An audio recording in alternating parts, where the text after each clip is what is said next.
cada noche es un placer poder estar con usted y participar de este encuentro que nos ayuda a reflexionar, a conocer a otras personas, a escuchar otras voces. La tecnología en esta pandemia se nos ha abierto y nos ha permitido llegar a entrevistar personas de distintas partes del mundo, y es el caso de alguien muy conocido que cada vez que da una prédica tiene muchísima gente que lo sigue. La verdad que no necesita salir por ningún canal de televisión, su plataforma en YouTube, se ve que hay miles y miles que escuchan sus mensajes, y para nosotros es un tremendo privilegio tener en esta noche a José Manuel Sierra de la isla de Tenerife. ¿Qué tal, José Manuel? Tanto tiempo. Pastor, una bendición poder verlo otra vez, y le agradezco de todo corazón la invitación que me hace nuevamente de estar en su programa. Para mí es un verdadero privilegio el poder estar con usted, y bueno, aquí me tiene siempre a su entera disposición, Pastor. La verdad es que muchísimos me preguntaron sobre lo que sucede en las islas, allí cerca de donde vos estás. Ese volcán impetuoso que, no sé, cómo sigue ahora, porque un poco ha pasado, las noticias ya no lo muestran más, pero hubo días que lo único que mirábamos era el volcán ese en la isla Las Palmas, ¿no? ¿Es cerca de donde vos estás, José? Pastor, las Islas Canarias es un pequeño archipiélago formado por 7 islas. Sí. Yo vivo en la principal, en la más grande, que es Tenerife, pero muy cerca de donde nosotros vivimos, hay una pequeña isla que se llama la isla de La Palma. No confundirla con Las Palmas, que es otra. Sí. ¿Sí? Ah. Entonces, el volcán está haciendo estragos, Pastor. El volcán no para. Han sido destruidas centenares de viviendas, cultivos, colegios, carreteras, y todavía sigue expulsando lava y ceniza. Uh-huh. Se ha convertido en toda una atracción turística. Están viniendo turistas de toda Europa para sacarse fotografías. Y bueno, los científicos no saben cuánto tiempo va a durar expulsando lava. El gran problema ahora es que se acerca el tiempo de lluvias. Ajá. Y si la lluvia cae en la ceniza, se convertirá como en una especie de cemento armado, y eso puede causar un destrozo tremendo en las viviendas debido al peso. Así es que seguimos con este volcán muy cerca de nosotros. Gracias al Señor no nos afecta directamente, pero han llegado cenizas hasta la isla de Tenerife, pero en este momento estamos, digamos, tranquilos. Uh-huh. La vida en la isla de La Palma ha cambiado radicalmente porque miles de personas lo han perdido prácticamente todo: trabajo, viviendas, vehículos, etcétera. Pero bueno, es lo que toca. Vivimos en tierra volcánica, y el último fue hace 50 años, ahora nuevamente explotó y todavía no sabemos cuánto tiempo le queda. Claro, no se sabe todavía cuánto tiempo queda. En el caso de la ceniza, ¿llegó a oscurecer el cielo allí de la isla donde vos estás, José? Un poquito en la parte norte, que es la más cercana a la isla de La Palma. Ajá. Creo que un día, nosotros recién acabamos de venir de México, creo que un par de días tuvieron que cerrar uno de los aeropuertos de la isla, pero en el horizonte sí se ve, mirando en dirección a la isla de La Palma, esa columna de fuego, de nube permanente, ¿no? Así es que esa es la realidad que estamos viviendo en este momento, querido pastor. Bueno, te cuento, la realidad que vive el mundo es la pandemia, y la otra realidad que estamos viviendo aquí en Latinoamérica es una tremenda sequía, resultado de la corriente del Niño, se llama así, y ha provocado una sequía, especialmente en la zona boscosa de Brasil y el norte de Paraguay, de tal manera que los ríos, que eran caudalosos, que eran increíble la cantidad de agua por segundo que corría, ahora se ha disminuido de una manera tremenda. Entonces yo te quería hacer esta pregunta. Vos que José Manuel, que te gusta tanto la escatología, ¿vos relacionás la escatología, la idea de los últimos tiempos, con cuestiones como esta que la naturaleza nos está mostrando? Totalmente, pastor. La naturaleza es un instrumento más en las manos de Dios. La palabra tevá, como se dice en hebreo la palabra, el término naturaleza, tiene el mismo valor numérico que el nombre Elohim, que es uno de los nombres de Dios, por cierto, el primero que aparece en la Biblia. Por lo tanto, la naturaleza no está descontrolada y puede hacer lo que quiere. La naturaleza tiene unas leyes y quien la domina y quien la controla siempre ha sido el creador del universo, que es nuestro Dios.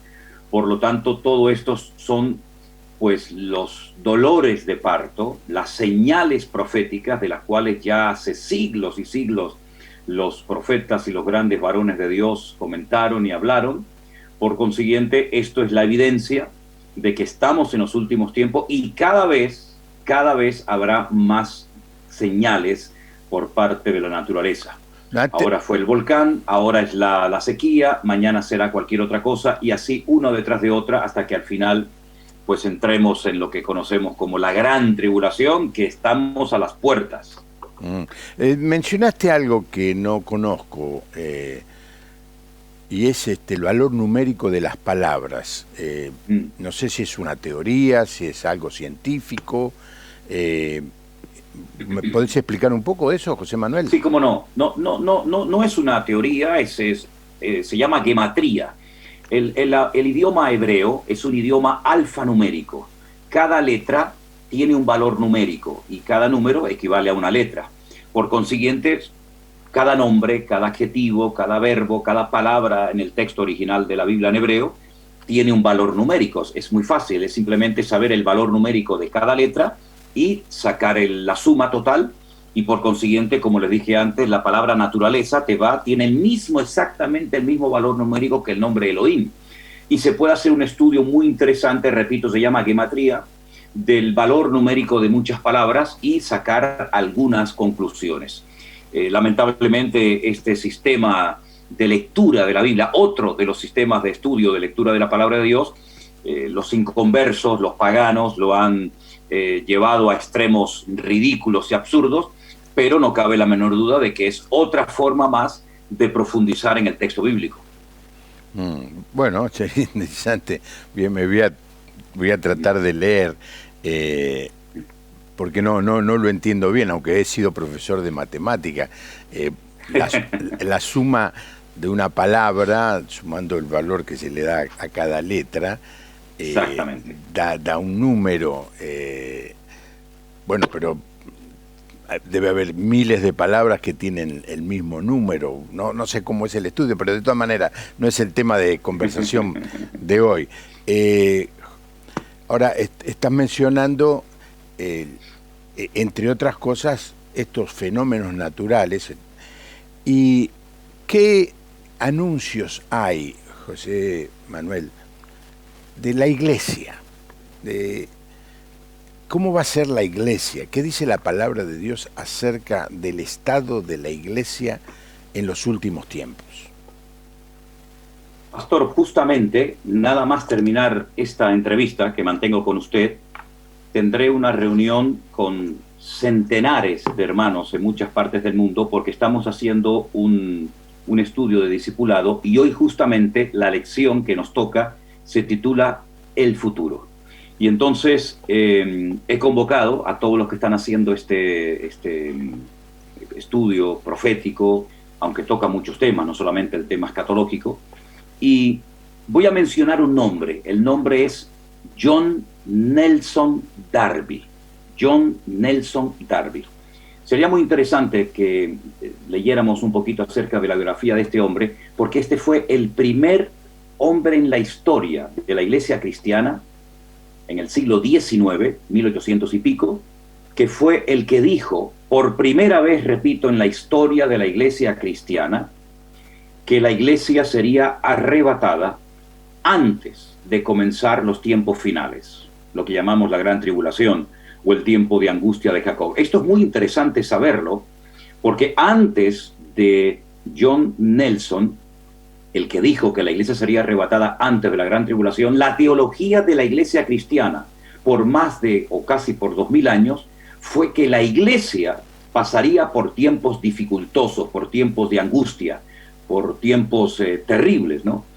Pero esta postura, esta opinión personal de este predicador, que lo era, pues ha sido la que más se ha extendido en muchos sectores evangélicos.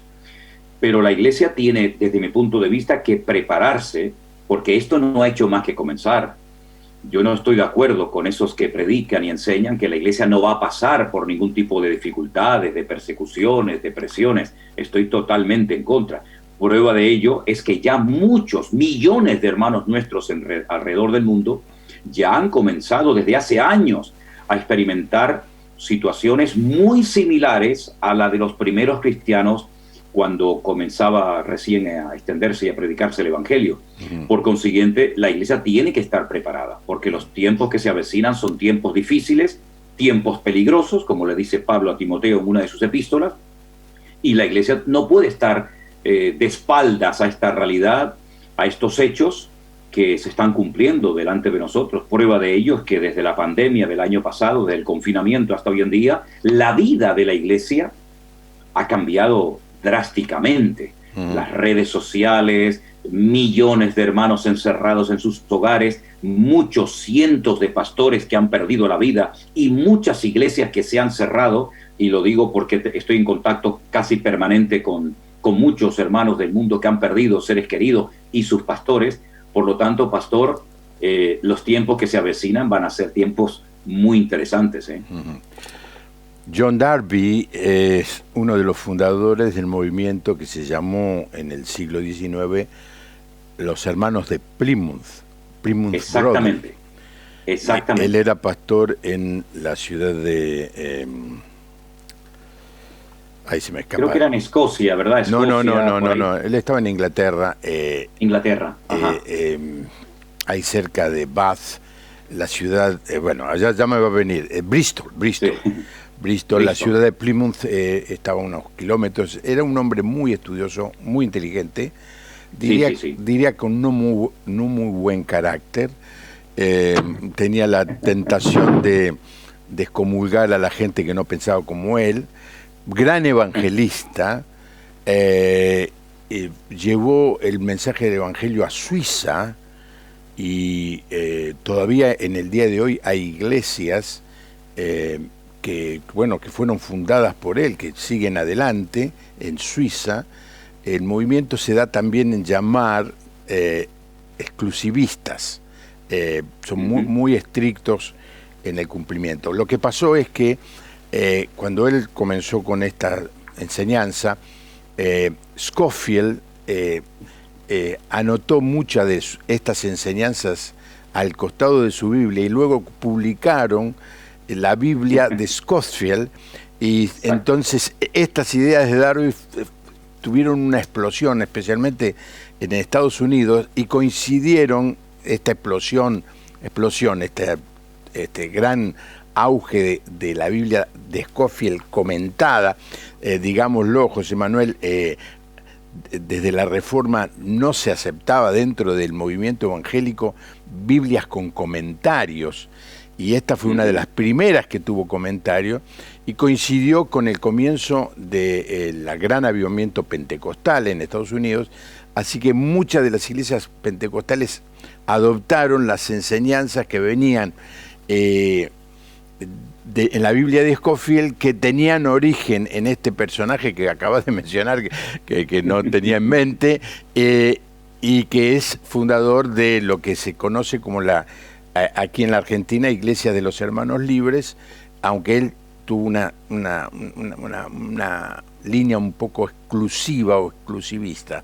Bueno, hago esta historia para señalar que es efectivamente un hombre muy capaz, de mucho estudio, y desarrolló algunas ideas escatológicas que eran, como vos decís, nuevas. Ahora, yo te preguntaba también, José Manuel, porque hay 4 clases. A principios de este año vino un pastor de Emilio, el pastor de Emilio de aquí, no muy lejos de la capital federal, y me dijo que hay 4 clases de cristianos. Y me quedó, lo repito porque los que han aprovechado la pandemia para crecer, para avanzar en su fe, para desarrollar su carácter cristiano. 1. 2. Los que se han enfriado. 3. Los que tienen tanto miedo que no quieren salir de la casa ni ir a la iglesia. 4. Los cómodos, los que les ha gustado mucho esto de ver el culto por internet. Y vaya, yo estoy en un medio de comunicación y José Manuel, vos producís material audiovisual usando las tecnologías y nos encontramos con que hay estas 4 clases de cristianos se están dando mucho en todas partes del mundo. No sé si coincidís conmigo. Pastor, yo añadiría una quinta especie, una quinta categoría. Sí. Los que han perdido una oportunidad histórica. Porque si bien es cierto que hemos pasado tiempos difíciles donde millones y millones de cristianos no se han podido congregar durante mucho tiempo y todavía en algunos lugares no se pueden congregar, sí, porque el pastor ha fallecido, porque han cerrado la iglesia o por distintos otros motivos, yo creo que el Señor le dio una oportunidad histórica a la iglesia. Porque en este tiempo nosotros hemos tenido la bendición y el privilegio de haber llevado a centenares de personas a los pies de Cristo. Ahora acabo de venir de México, como recién decía, y me he reunido durante una semana con cientos de hermanos nuestros hoy en día en la fe, que hasta hace muy poco tiempo no conocían el Evangelio, y lo han conocido a través de las redes sociales. Sí. Las redes sociales no sustituyen a la iglesia local, pero es un complemento para la iglesia local. Sí. Es decir, la iglesia local existirá siempre y es bíblica 100%, pero Dios nos ha dado a nosotros, los siervos de Dios, los predicadores, herramientas tremendamente poderosas para poder llevar el Evangelio a miles de personas en tiempo real, y estoy plenamente convencido que si estas herramientas hubieran existido en la época, por ejemplo, del apóstol Pablo, las hubiera utilizado al máximo. Sí. Por lo tanto, yo creo que muchos han perdido una oportunidad histórica, porque si de algo ha servido, desde mi punto de vista, y es una opinión muy personal, este tiempo, es para romper muchas estructuras, porque la iglesia local no puede olvidarse de que el campo es el mundo. Y la iglesia hoy por hoy puede alcanzar el mundo por medio de las redes sociales. Y bueno, el Señor nos ha dado gracia y lo estamos haciendo, y estamos viendo cómo están surgiendo grupos de hermanos que se están reuniendo ya en España, en México, en Argentina, en Costa Rica, en muchos lugares, hermanos o personas que jamás en su vida han entrado a una iglesia evangélica, pero que hoy en día aman al Señor con toda su alma y con todo su corazón. Por lo tanto, yo creo que estamos viviendo unos tiempos diferentes y hay que adaptarse a los tiempos. Ha afectado tanto a muchos creyentes que esto de perder la oportunidad es casi hiperbólico. En realidad han perdido el amor, la pasión por congregarse, por estar juntos, por servirse el uno al otro. Y esto es una cosa que realmente me preocupa. La fe de muchos, dice el texto, se enfriará. ¿Cómo traducís esto a lo que nos está pasando, José Manuel? Bueno, yo hace años leí un comentario que hacía referencia justamente a este texto y decía que uno de los motivos del enfriamiento de muchos cristianos, de muchos creyentes, será debido a la falta de predicación de sana doctrina, de sana enseñanza, la cual enfatiza muchísimo las Sagradas Escrituras. Se amontonarán maestros conforme a sus propias concupiscencias, que apartarán de la verdad y que van a seducir y que van a entretener a los creyentes en vez de llevarlos a la santidad absoluta en Dios. Por lo tanto, yo creo que el enfriamiento va emparejado con la falta de santidad, con la falta de oración, con la falta de palabra sana de parte de muchos predicadores, de parte de muchos púlpitos. Por consiguiente, es una señal más de los últimos tiempos, pero también, gloria a Dios, que el siguiente texto, a ese que usted recién acaba de mencionar, dice, pero, el que persevere hasta el fin, ese será salvo. Que Dios nos ayude a no enfriarnos, como le pasó a la iglesia de la Odisea, una iglesia rica, una iglesia próspera, una iglesia que decían de sí mismo, no tenemos necesidad de nada, y cuando el Señor la confronta y le habla, le dice, ciegos, pobres, desnudos, desventurados, he aquí yo estoy a la puerta y llamo, si alguno oye mi voz y abre la puerta, entraré a él, cenaré con él, él conmigo. Por consiguiente, el enfriamiento por parte de algunos creyentes es una de las señales de los últimos tiempos, pero esto no tiene que ser excusa para enfriarnos, sino una advertencia para no caer en este pecado terrible que es perder el amor, el entusiasmo y que se apague el fuego en el altar del creyente y de la iglesia. Claro, ahora eso, José Manuel, combinado con que la gente se tuvo que quedar en casa, encerrada, y es cierto que las redes sociales han multiplicado la llegada de los mensajes. Me sorprendo cada vez que hago este programa, cada noche, de la cantidad de gente que se molesta, no sé, se molesta, porque que tiene el gusto de estar con nosotros, pero también está Netflix, y lo que ha sucedido, y lo veo yo inclusive en gente muy cercana a mí, que han sido atrapados por las series, por las películas, y que en vez de escuchar mensajes, escuchan, ven, atrapados. Yo he estado en una reunión y era un grupo de gente creyente, ¿no? Y me sorprendía cómo comentaban por qué capítulo iban de una serie, ¿no? Y cuando termino esto estoy pensando mirar la otra, un entusiasmo que si tuvieran el mismo entusiasmo por estudiar la palabra de Dios sería maravilloso.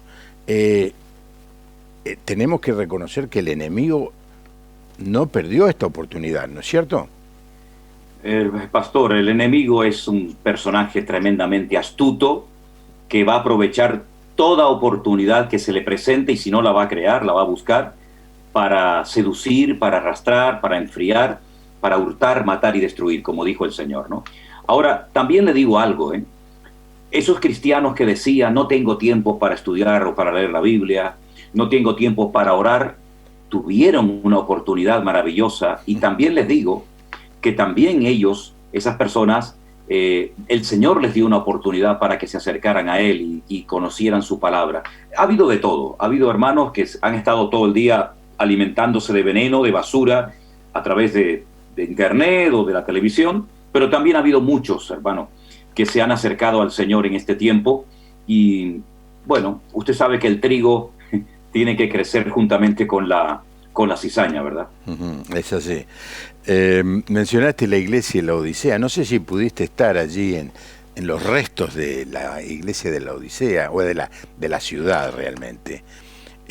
Tuve la oportunidad de estar allí, y posiblemente en el futuro sea uno de los lugares más interesantes para visitar, porque encontraron donde estaba la ciudad de la Odisea, los restos bastante bien conservados. Después, claro, estamos hablando de 2000 años, y me decía uno de los que estaba excavando allí, es que calculan que va a ser tan interesante o más que la ciudad de Éfeso, que ya es una maravilla poder visitarla. Y una de las cosas que me gustó es ver los caños de agua del primer siglo. Así que los fui a buscar. Había muy poca gente que hablara inglés o español. Finalmente encontré a una chica que me hizo con señas, y pude ver los caños que traían el agua de Pumacale, que es una ciudad muy cercana, en donde hay baños termales. Y también están los caños de agua que venían de Colosas, una zona montañosa tampoco muy lejos de allí, que traían el agua fresca y el agua potable, ¿no? Entonces ahí entendí un poco más la expresión porque no eres ni fría ni caliente. El agua esa que venía de Pumacale era tibia y sulfurosa, con mal olor, y el que se equivocaba de cañería terminaba vomitando, ¿no? Es muy interesante poder ver eso y cotejarlo con el texto bíblico. No sé si pudiste estar allí, José María. No, pastor, mire, yo me he centrado en los últimos 15 años de mi vida en organizar viajes con grupos pequeños, con grupos grandes a Israel. Y esto que usted me dice es una asignatura pendiente. Algún día, si el Señor me lo permite, recorreré el lugar, ¿no?, que está todo en Turquía, ¿no?, donde estuvieron 7 iglesias del Apocalipsis. Sí. Y no conozco esa parte del mundo. Ya le digo, mi atención ha estado centrada fundamentalmente en llevar hermanos a Israel. De hecho, ya estamos organizando los viajes de cara al año que viene, porque todo se tuvo que suspender debido a la pandemia. Sí, sí. Pero haré todo lo posible por ir algún día a visitar esos lugares tan interesantes. Sí, estás tan cerca, porque es cierto, estás en medio del Atlántico, José Manuel, pero estás a mitad de camino de nosotros, sí, ¿no? Así que te animo a hacerlo. Antes de seguir, ¿cómo puede hacer alguien para seguir las charlas que das todos los días?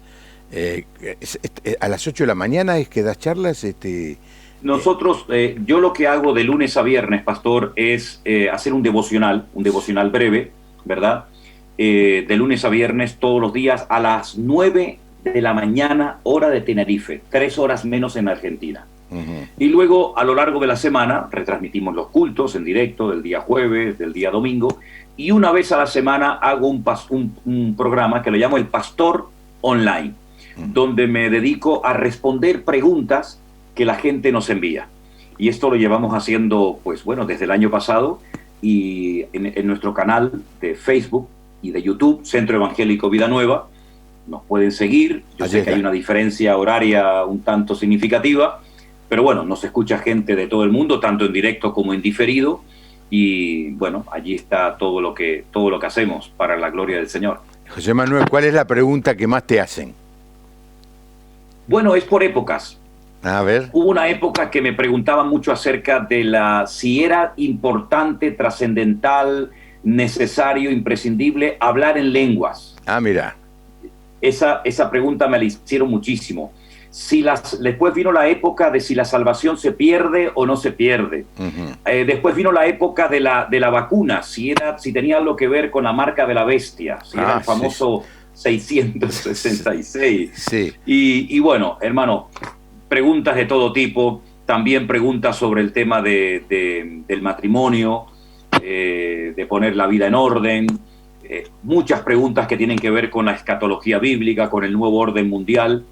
Y bueno, las preguntas que nos están haciendo últimamente me agradan mucho, porque son preguntas donde no buscan mi opinión sobre un tema en particular, sino son preguntas que tienen un trasfondo bíblico. Y eso me agrada porque veo que la gente lee la Biblia, y eso para mí es un motivo de alegría muy grande, porque hemos enfatizado que lean la Biblia, que estudien la palabra, que escudriñen las Sagradas Escrituras, porque en ellas vamos a encontrar la respuesta y el conocimiento imprescindible para poder vivir vidas cristianas victoriosas. Qué interesante, ¿eh? El resumen que hiciste de las diferentes clases de preguntas. Claro, era más o menos lo que vivíamos aquí. Como yo hago, en este caso la audiencia sabe que al no tener yo el iPad aquí, es que estoy grabando este programa que sale esta misma noche, pero habitualmente tengo el iPad donde recibo las preguntas, y que tiene que ver con los temas que estoy tratando cada noche, ¿no? Así que es muy interesante porque las preguntas nos van marcando un poco por dónde va el pensamiento de la gente, ¿no? Y últimamente dijiste vos lo de las vacunas, y eso dio para todos los gustos, y respeto. Yo quiero decirle esto antes de que alguien se enoje: yo me he vacunado, me he dado la vacuna, Lo hice para poder viajar, pero me di una que no sirve para viajar, así que no protesto. Acá en la Argentina tenemos una expresión que no la vas a entender, pero dice calavera no chilla. El que hace lío, el que hace algo mal, no se tiene que quejar. Ahora, siguiendo con el tema que me gustaría charlar en esta noche con vos, José Manuel, vos estudiaste mucho sobre el Apocalipsis y escribiste un libro que vos sabés que lo promocionamos la última vez que estuvimos juntos, y sé de varios hermanos de la congregación que lo compraron porque les interesa leer o entender el libro del Apocalipsis. ¿Cómo hace alguien para...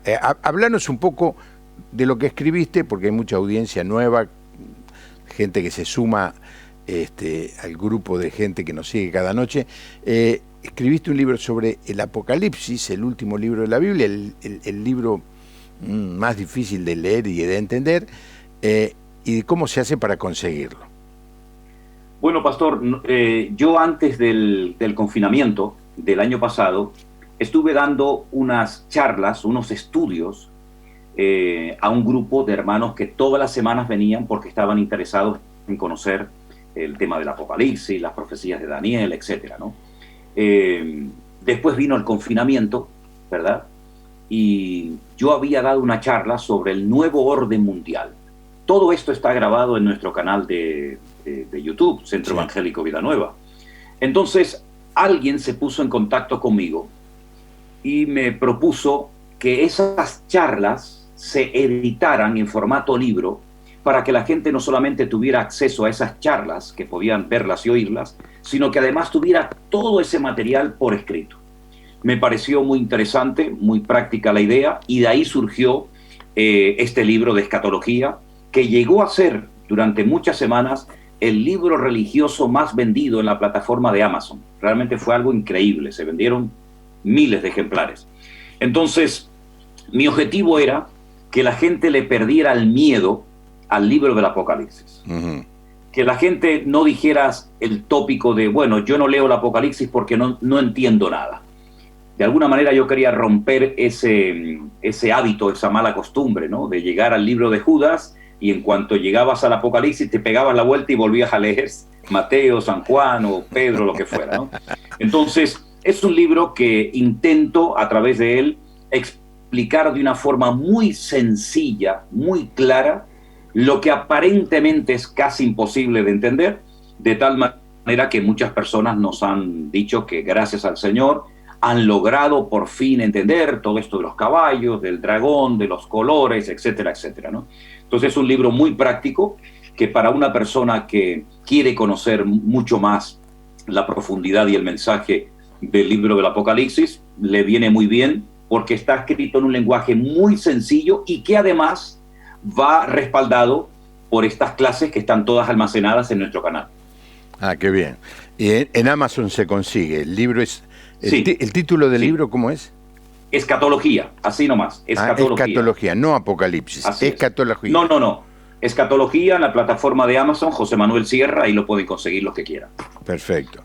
Te voy a llevar entonces al tema que me gustaría charlar con vos, que es el capítulo 18 del libro de Apocalipsis, que es la caída de la Gran Babilonia. Y me gustaría que nos dieras una charla sobre ese capítulo.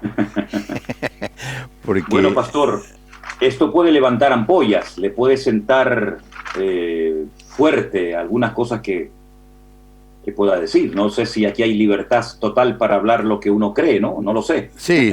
Hay censura. Hay libertad y también hay libertad para que yo discrepe con vos. Perfecto, me encanta el debate. Es práctico y necesario. Como usted bien ha dicho, pastor, el capítulo 18 del libro Apocalipsis tiene un título muy interesante que es la caída de Babilonia.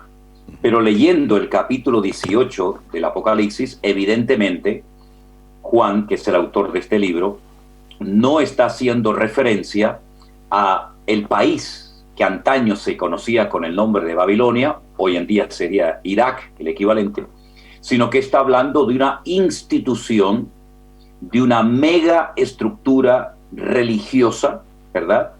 Y por lo tanto, aunque se menciona el nombre Babilonia, no está hablando, ya digo, del país, del lugar geográfico entre el río Tigris y Éufrates, que se conocía antaño como Babilonia, ¿verdad? Sino que está hablando de una institución religiosa cuyas características se parecen mucho a la religión oficial que muchos países procesan, ¿no? Por lo menos en teoría, ¿no?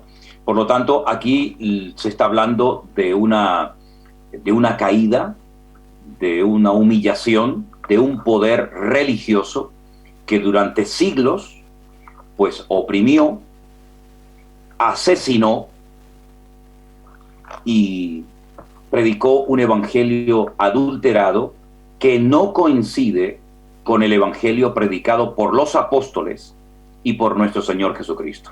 Uh-huh. Esa mega estructura religiosa caerá. Y yo estuve recientemente en el centro neurálgico de esa institución religiosa, de la cual muchos logramos salir, y me venía a la mente precisamente las palabras que el Señor habla en este capítulo. Cómo caerá en el futuro, cómo será humillada, y cómo el mismísimo anticristo, que es un líder político, se volverá contra esta institución que tanto lo apoyó en su momento, pero que le traicionará y que finalmente caerá.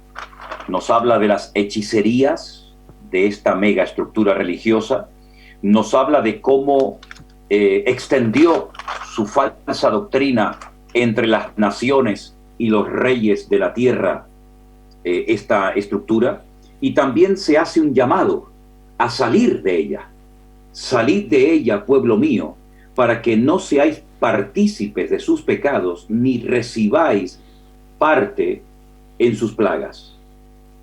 Nos habla acerca de cómo visten sus líderes religiosos, de dónde se encuentra geográficamente, y características muy interesantes. Yo preferiría que las personas interesadas en conocer de qué estructura, de qué institución religiosa se refiere, que lean todo el capítulo 18 del libro de Apocalipsis y ellos mismos van a sacar su propia conclusión, porque está muy claro a qué institución se está refiriendo este capítulo del libro del Apocalipsis. Es una interpretación muy interesante. Yo la relaciono más, José Manuel, con el poder mundial, el poder económico religioso mundial que se está levantando sin ninguna duda, porque cuando la gente lamenta, y hay unos versículos al final del capítulo, hay quienes lamentan la caída de Babilonia, y son los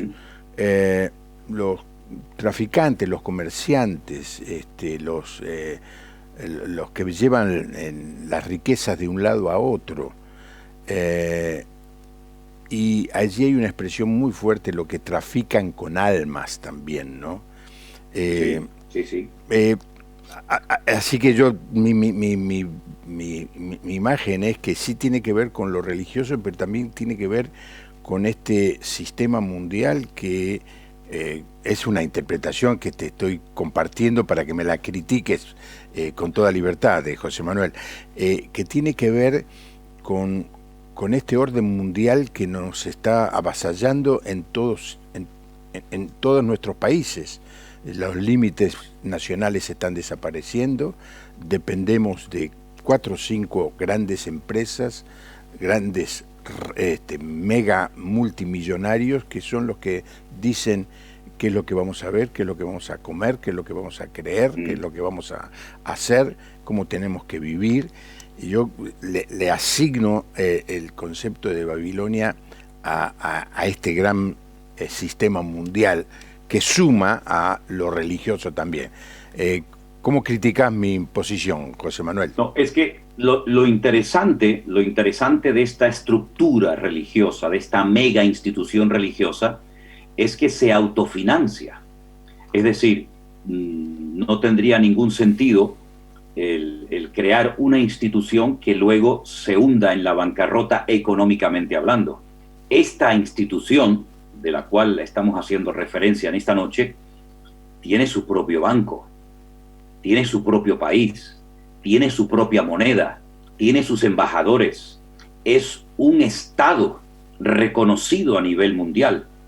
Precisamente paseando recientemente por las calles de Roma, donde estuve hace unos cuantos días atrás, pues pasé por una plaza, la famosa Plaza de España, donde vi la embajada de España en este país, en este minúsculo país dentro de otro país. Por consiguiente, se junta todo, lo religioso, lo político, lo económico, y aparte de todo eso, muy interesante, saliendo del Coliseo Romano, estaban poniendo una plataforma inmensa con un equipo de sonido realmente espectacular, y pregunté qué estaban organizando, y al día siguiente de nuestra visita al Coliseo Romano se iba a organizar una reunión de oración internacional ecuménica, donde iban a estar diferentes líderes del mundo, una de ellas, por ejemplo, Angela Merkel, que hasta el otro día era presidenta de Alemania. Por lo tanto, aquí se junta todo. No solamente es el lugar, no solamente es lo político, lo religioso, es lo económico, y son muchas cosas, y allí habían, pues, de todas partes del mundo, no solamente líderes religiosos, sino también líderes políticos. Es un conglomerado, es un sincretismo de fuerzas que van a darle carácter, un peso tremendo en los últimos tiempos, y será una mezcla de todo un poco. Por lo tanto, no solamente representa o hace referencia a esta institución de la cual estamos haciendo referencia, sino que aglutina a muchas religiones, y esa estructura religiosa de la cual habla Apocalipsis capítulo 18 es capaz de reunir a líderes políticos y religiosos como ninguna otra institución del mundo lo puede hacer. Es la única, en este momento es la única institución y poder religioso, y al mismo tiempo político y económico, que es capaz de aglutinar a todos los líderes del mundo alrededor de la misma mesa. Es un dato muy significativo, ¿verdad? Sí. No había tenido noticia de esa reunión ecuménica de oración no hace muchos días en Roma, me decís. Y a los pocos días de esta reunión ecuménica de oración, a los pocos días, se juntó el famoso G20. Ah, sí, sí. Los líderes más poderosos del mundo en la misma ciudad, en el mismo lugar, durante los días siguientes a esta preparación espiritual de este encuentro mundial de líderes, al que faltaron curiosamente el presidente de Rusia, Putin, y el presidente de China, pero prácticamente todos los demás que forman el grupo de los G20 allí estaban, en la misma ciudad, a los pocos días de haber preparado el escenario espiritualmente hablando. Qué significativo, ¿verdad? Sí. ¿Cómo ves que las religiones van confluyendo? ¿Para qué? ¿Para recibir con entusiasmo y alegría la llegada del Señor, o para oponerse a cualquier idea que tenga que ver con el regreso de Jesucristo? El ser humano es un ser religioso por naturaleza. Prácticamente todas las culturas siempre han tenido sus religiones o sus principios religiosos o espirituales. El anticristo, este líder político que surgirá en estos últimos tiempos, sabe perfectamente que no se puede prescindir de la religión. Prueba de ello es que recibe el apoyo, ¿verdad?, de esta mega institución de la cual estamos haciendo referencia en esta tarde o en esta noche, de Apocalipsis capítulo 18. En principio se hacía una convocatoria por la paz mundial, pero nosotros sabemos perfectamente que la paz no la puede producir el hombre. La paz solamente la produce el que la puede dar, que es nuestro Señor Jesucristo. Él mismo dijo: mi paz os dejo, mi paz os doy. Paz no es ausencia de guerra, paz es conocer a Cristo. Justificados pues por la fe tenemos paz para con Dios, porque una cosa es que estemos, entre comillas, en paz entre nosotros, entre las naciones que antaño se peleaban y se hacían la guerra la una contra la otra, y otra cosa muy diferente es que estemos en paz con Dios. En principio se espera o se anhela o se pide que haya paz entre las naciones, pero y la pregunta es, ¿y cuándo procuramos tener paz con Dios?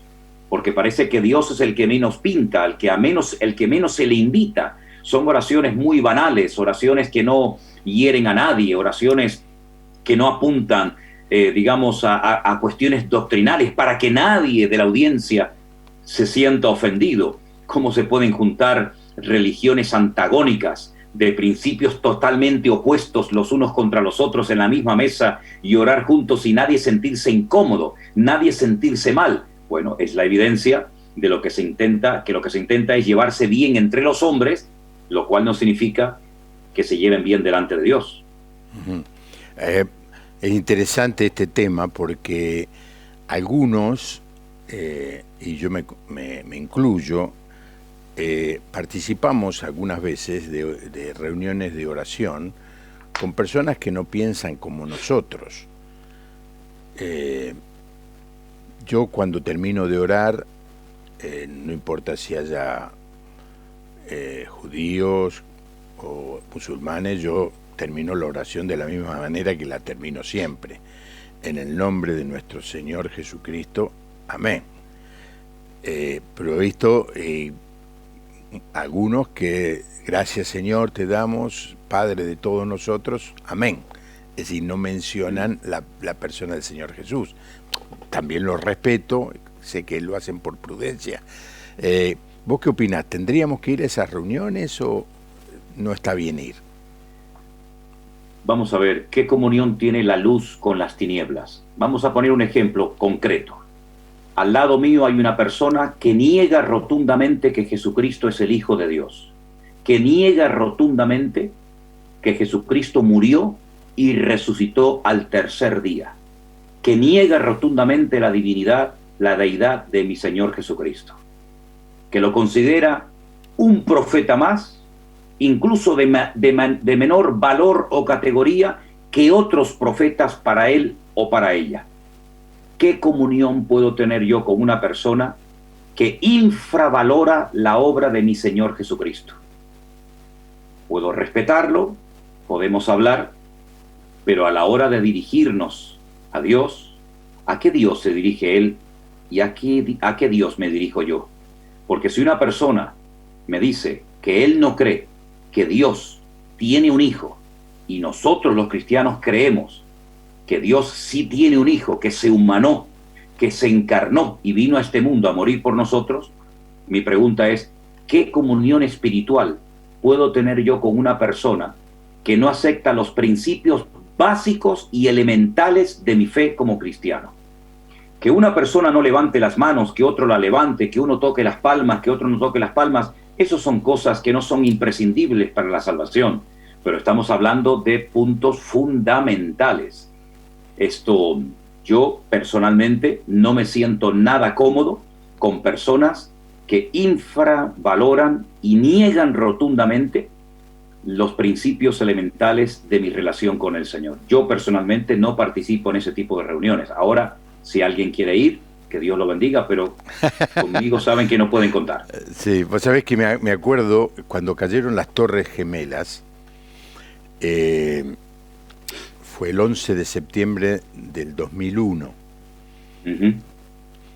Estábamos preparando una concentración en el centro de la ciudad de Buenos Aires, en el Obelisco, y recibimos la llamada del cardenal Jorge Bergoglio. Nos preguntó al grupo, que éramos 4 o 5, estábamos trabajando, si nosotros participaríamos de una reunión que el presidente de ese momento, el doctor de la Rúa, quería hacer un encuentro de oración, orar por la paz. Y fue una discusión muy interesante en donde hubo algunos que querían ir. Decidimos participar, porque el cardenal Bergoglio, hoy el Papa Francisco, nos dijo, si ustedes participan, yo le digo que sí. Si ustedes me dicen que no, yo les digo que no. Entonces nos cargó la responsabilidad sobre nosotros. Y bueno, se hizo esa reunión de oración 3 días antes de la concentración que luego las iglesias evangélicas hicimos el 15 de septiembre del 2001, allí en el Obelisco, y hubo de todos los grupos religiosos, inclusive en la plataforma, gente que no se juntaba con gente evangélica, que no se juntaba con la iglesia evangélica el 15, apareció y estuvo allí. Claro, porque la conmoción de las caídas de las torres anunciaba el inicio de un mundo nuevo, y efectivamente es muy difícil porque cada uno hacía su oración. En realidad nadie tenía comunión el uno con el otro, cada uno representaba su propia manera de creer y hacía la oración, y terminamos todos saludándonos. Yo no estaba indicado a participar públicamente, así que simplemente fui un espectador. Pero bueno, a veces tenemos esas oportunidades, y algunos que estamos en cierto nivel de liderazgo tenemos que tomar la difícil decisión de ir o de no ir. Así que gracias por tu sabio consejo. Otra vez, José Manuel, si alguien te quiere visitar, ¿cómo hace para ir a tu iglesia? Bueno, son muchas las personas. Yo quisiera ir. Estoy haciendo una pregunta. No, la voy a decir. Yo quiero ir a visitarte. Si alguien se quiere sumar a esta pregunta, porque a mí me gustaría pasarme unos días allí en la isla de Tenerife. Pastor, yo le recuerdo que cada vez que me entrevista y me da el privilegio de estar con usted en este programa, sí, me dice que me va a venir a visitar y nunca me viene a visitar. Y bueno, la pandemia, es la pandemia. Pastor, si usted quiere venir, lo único que tiene que hacer es tomar su avión, sí, dirigirse a la isla de Tenerife, a la capital, Santa Cruz de Tenerife, y aquí usted será bienvenido. Aquí tiene su casa, aquí tiene comida, aquí tiene absolutamente todo. Inclusive, estamos en una pequeña isla llamada Tenerife, y usted nada más tiene que descolgar el teléfono y decir: Manolo, voy para allá tal día, yo lo espero en el aeropuerto, no hay ningún problema. Hay una ciudad que se llama Cristiana o... Los cristianos, Los cristianos, sí. Sí, señor. No tiene nada que ver con los cristianos, sino tiene una historia un poco, en fin, un poco interesante, porque ahí desembarcaron supuestamente los cristianos, que luego vinieron a conquistar las islas y, bueno, mataron a mucha de la población indígena que había en aquel momento, que se llamaban los guanches, y por eso se conoce el puerto de los cristianos, porque se cree que ahí desembarcaron los españoles o los cristianos que venían a conquistar estas tierras. Bueno, tengo que confesar que estuve una vez allí. pero no nos conocíamos. No nos conocíamos. Y di la vuelta con un autito y subí al Teide. Claro, hay un volcán allí, ¿no? Claro, aquí hay muchísimos volcanes. Aquí está, hermano, aquí está el cráter, la boca volcánica más grande del mundo. Que hay una carretera que circula por dentro de él. Es el famoso Valle de Ucanca, de cuyo interior salió otro volcán que se llama el Teide, con su respectiva boca. Estamos en tierra volcánica. En cualquier momento, entrevísteme pronto, porque podemos salir por los aires en cualquier momento. Con las cosas que enseñaba va a pasar, ¿eh? Con las cosas que enseñaba va a pasar. Y por último... El Teide, le digo, pastor, que el Teide, que es el volcán, digamos, más conocido de aquí de Tenerife, está dormido. Para los vulcanólogos es un volcán joven, que no está apagado, no está muerto. De hecho, aún suelta... ¿cómo se llama? Azufre en la punta, en el cráter, y es un volcán que está dormido. Esperemos que siga dormido muchos años más. Bueno, no lo despiertes vos, José. Exacto. Bueno, ha sido un gusto. Pongamos otra vez en la gráfica la manera como pueden acceder Centro Evangélico Vida Nueva, y también en YouTube, En YouTube, exactamente. Es la misma dirección, tanto en Facebook como en YouTube. Sí, uno entra allí, inclusive usando tu nombre, ¿no? José Manuel Sierra. También. José Manuel Sierra, están todas las conferencias, las charlas. Realmente has aprovechado muy bien el tiempo, José Manuel, y el Señor te ha dado gracia y ha bendecido tu trabajo. Y yo estoy seguro que este programa va a provocar que muchos se sumen a escucharte no sé si cada día, pero sí una vez por semana cuando das tus prédicas. Mándeme el link, pastor, para ponerlo en nuestras páginas, para promocionar su canal y para que la gente pueda ver este programa y sean bendecidos tanto en República Argentina como en todas partes del mundo. Sí, bueno, este programa se está viendo hoy, Uruguay, Paraguay, Perú, Chile, y tenemos audiencia en todos lados. Recibo mensajes de... Gloria a Dios. Sí. Bueno, le digo a la audiencia, mañana miércoles tenemos 2 programas. A las 8 de la noche cantamos los himnos que hemos dejado de cantar, las canciones que no cantamos con tanta frecuencia, pero allí está Santo, Santo, Santo, cuán grande es Él, firmes y adelante, te exaltaré, mi Dios, mi Rey. Es el programa más visto de todos los que he hecho en mi vida, porque la gente le gusta volver a cantar. Así que mañana a las 8 de la noche, hora argentina, vamos a estar haciendo ese programa y por supuesto también mañana a las 10 de la noche, La Puerta Abierta. Gracias, José Manuel, un abrazo grande. Pastor, le mando un abrazo, un privilegio estar siempre con usted y le lanzo un desafío. A ver. Haga un programa un día desde las Islas Canarias para toda su audiencia en Latinoamérica. Tenés toda la tecnología, porque ahora todos los técnicos van a querer venir. Le ponemos todo lo que usted necesite, no se haga ningún problema. ¿Los llevo o no los llevo? Esa es la pregunta. Tráigase a todo el equipo, hermano. Aquí le damos bienvenida a todos, no se haga problema. Bueno, le voy a decir que empiecen a remar porque va a ser difícil llegar. Gracias, José Manuel, un abrazo grande. Un abrazo, pastor, una bendición grande. Dios le bendiga. Bendiciones. Igualmente. Espero que le haya gustado el programa. Nos encontramos aquí mañana a las 8 de la noche para cantar al Señor porque nos ha hecho bien. Que Dios le bendiga.